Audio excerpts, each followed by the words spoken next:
احذر من هؤلاء. يبدون طيبين لكنهم يسيطرون عليك. في هذا العالم ليس كل من يبتسم لك صادق النية، وليس كل من يمد لك يد العون يريد لك الخير. فبعض الناس لا يصرخون ولا يهددون ولا يأمرون، لكنهم يزرعون الأفكار في عقلك ويجعلونك تنفذها وكأنها من صنعك أنت. إنهم لا يمتلكون سلطة واضحة، لكنهم بارعون في التحكم الصامت، يتقنون فن الهيمنة من وراء ستار الطيبة والاهتمام، ويجعلونك تشعر بالذنب إن لم تنصع لهم، وكأنك أنت المخطئ دائما. يتحدثون بلين ويظهرون لك اهتماما مصطنعا، لكنهم أسياد في زرع الشكوك، يجعلونك تتساءل عن قراراتك ويجعلونك تراجع ذاتك مرارا. هم لا يطلبون شيئا بصراحة، ولكنك تجد نفسك تقدم لهم كل شيء. لا يظهرون الغضب، ولكنك تشعر وكأنك خذلتهم. إنهم لا يفرضون رأيهم، بل يجبرونك على اتباعه دون وعي. يجيدون لعب دور الضحية البريئة، لكنهم في الحقيقة من يتحكمون بالمشهد كله.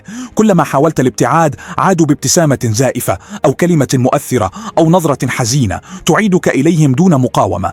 هؤلاء لا يستخدمون القوة، بل يستغلون أضعف ما فيك: حاجتك للقبول، خوفك من الرفض، رغبتك في أن تكون محبوبا. تسمع منهم عبارات مثل: أنا لم أطلب شيئا، لكن كنت أظنك ستفهمني. أنا لست غاضبا، ولكن شعرت بالتجاهل. كنت أعتمد عليك، ولكن يبدو أنني كنت مخطئا. هذه العبارات ليست عفوية، بل حبال ناعمة تقيدك، تسحبك نحو التبرير وتجعلك تشعر بأنك دائم الخطأ.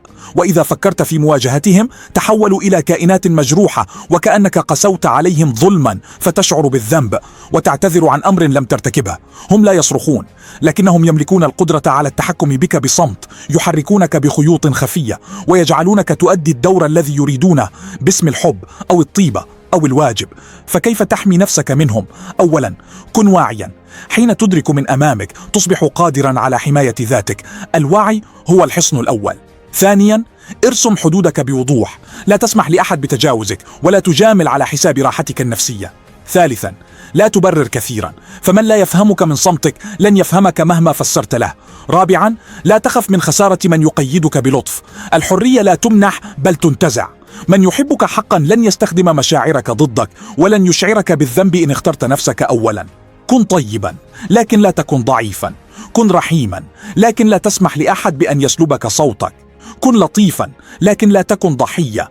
الحياة أقصر من أن تقضيها في إرضاء من لا يرضى، وفي أداء أدوار لم تكن من اختيارك.